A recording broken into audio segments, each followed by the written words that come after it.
I have lived on the Blackfeet reservation my whole entire life. My whole life. Pretty much all my life. I was born here. I lived on the reservation my entire life.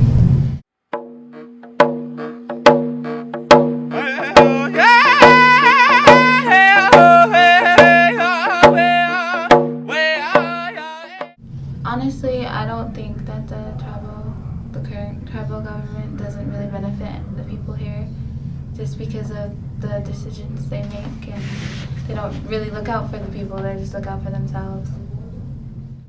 See, the government does not give our own reservational government does not give us much money to fund for our houses, for anything really. You see a hotel being built at Glacier Peaks, but that's not helping our community. It truly isn't. That's an entirely waste of time for our money. It's like a government that is in place, but it's not followed through by our leaders. You know, there's a constitution that was given to them that they were supposed to go by, but they don't go by that constitution, and it makes it very chaotic on the reservation. The people are essentially been misled. You know, who are they to follow when their leaders don't even follow the Constitution, and they're not leading the people in an appropriate way, as to say that they're not guiding them and listening to them, and, you know, have concerns of what the people are doing and how they're living and how they are understanding how the Constitution works. Like in the United States, we have a Constitution and it's not kept in a closet or anything. You know, it's like out there that we live by. But like on the Blackfeet reservation, we are a nation within a nation, and we have a tribal government that is, you know, followed. The rules are through the Constitution that was put in place, and as leaders, they seem to fall short of living by that Constitution, and they're not really keeping the people up to par on how things should run in our tribal government. You know, they know how it runs. You know, they could do what they want to do, but as the people, we don't really have say so. We can't tell them you got to stop doing that, or we should go this way, because the people don't really have a voice in our tribal government. You know, we're led by 9 members who in turn lead our nation, and I don't know where essentially they're trying to lead us.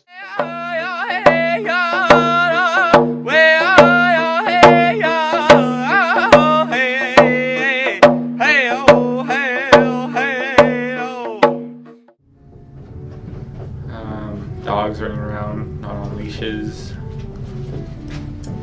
trash everywhere, a bunch of people on the streets drunk all the time. You see a lot of dysfunctional people around the town. No one cares about the environment. No one cares about their self-esteem. No one cares about anything. And it's the sad truth.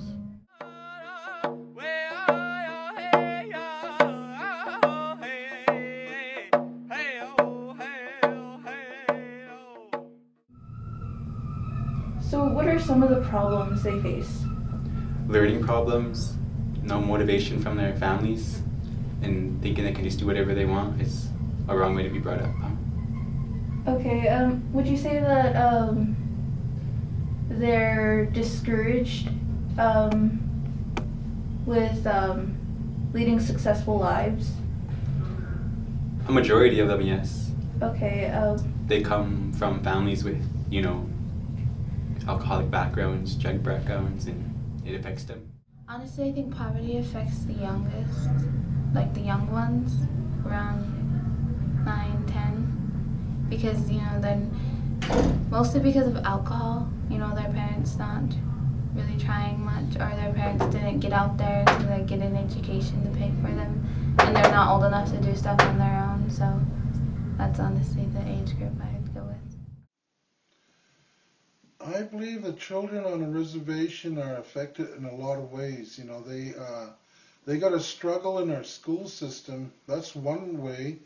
Then a lot of other ways are, you know, at home, if things are not right at home, or if the parents are struggling, the children are affected by it, because, you know, they don't are not able to provide for that child and make that child, comfortably in, obtaining things that they need for school or just to, be a happy child. A lot of our children, I see, they have to go through stages in their lives where they really want to be somebody important and grow up to be somebody important. And a lot of times they see the role models as their parents or maybe their uncles or their grandpas, or sometimes they even see role models on TV.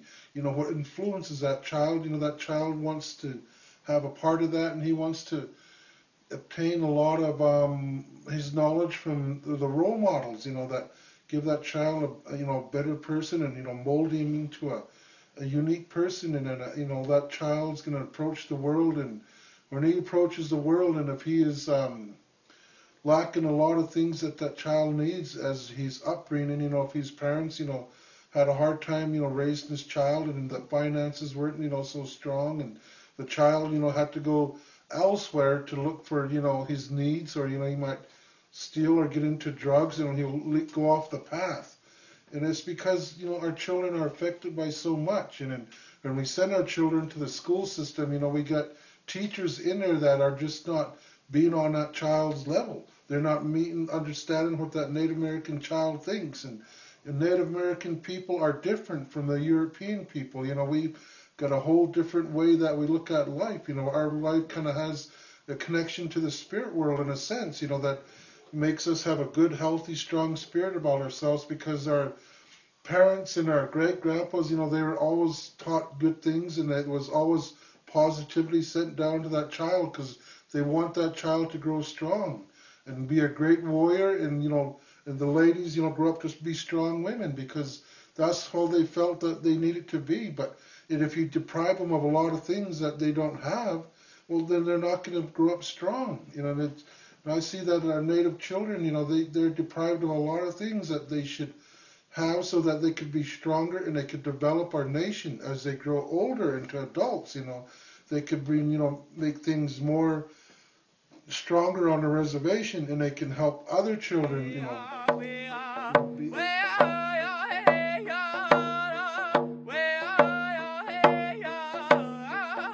children are stronger, that so they can meet today's challenges, because in this world we're not just Native Americans on this reservation, and that's not just one world. We got like two worlds we're in. We got our world, we got the European world, and the two worlds are what make our one world. And as parents, and as children grown up, we have a lot of struggles, and a lot of times I think it's because a lot of things are not really met, for our children. We Native people, we try in every sense of way to make a difference for our children.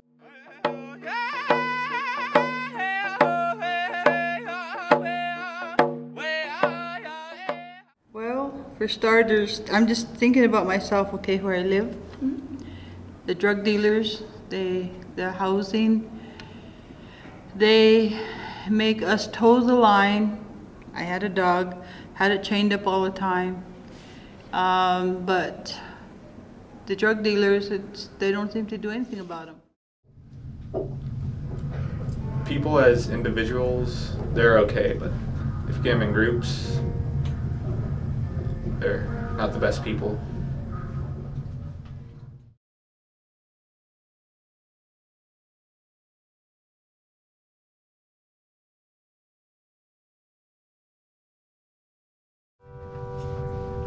Okay, have you lived on the Blackfeet reservation your whole life? Yeah, I was born here.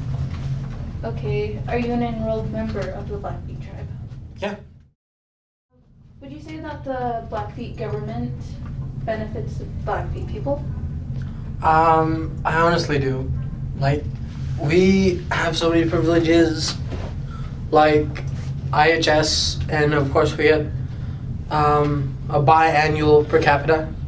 Per capita is like a settlement of money every enrolled member gets. I honestly like it.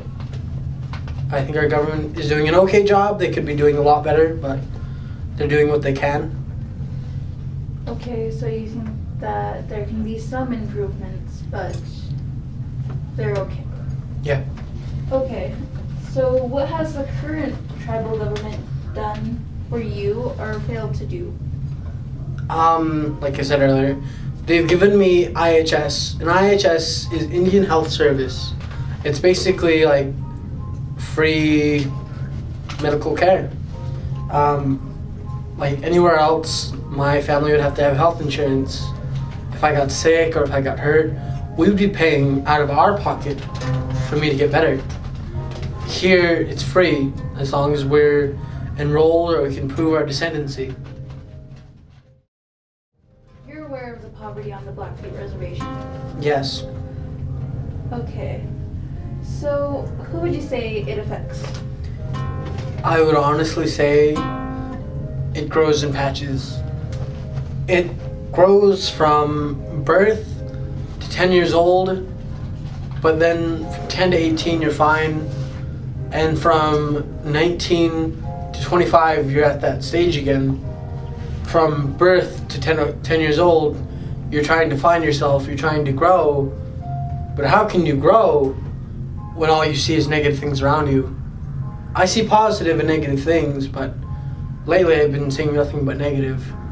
And when you have that stage where you're 19 going to 25, you're in college or in the Marines or anywhere else, that's your life-searching moment.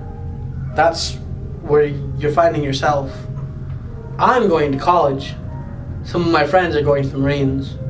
They're going to train and they're going to learn, and I'll learn too.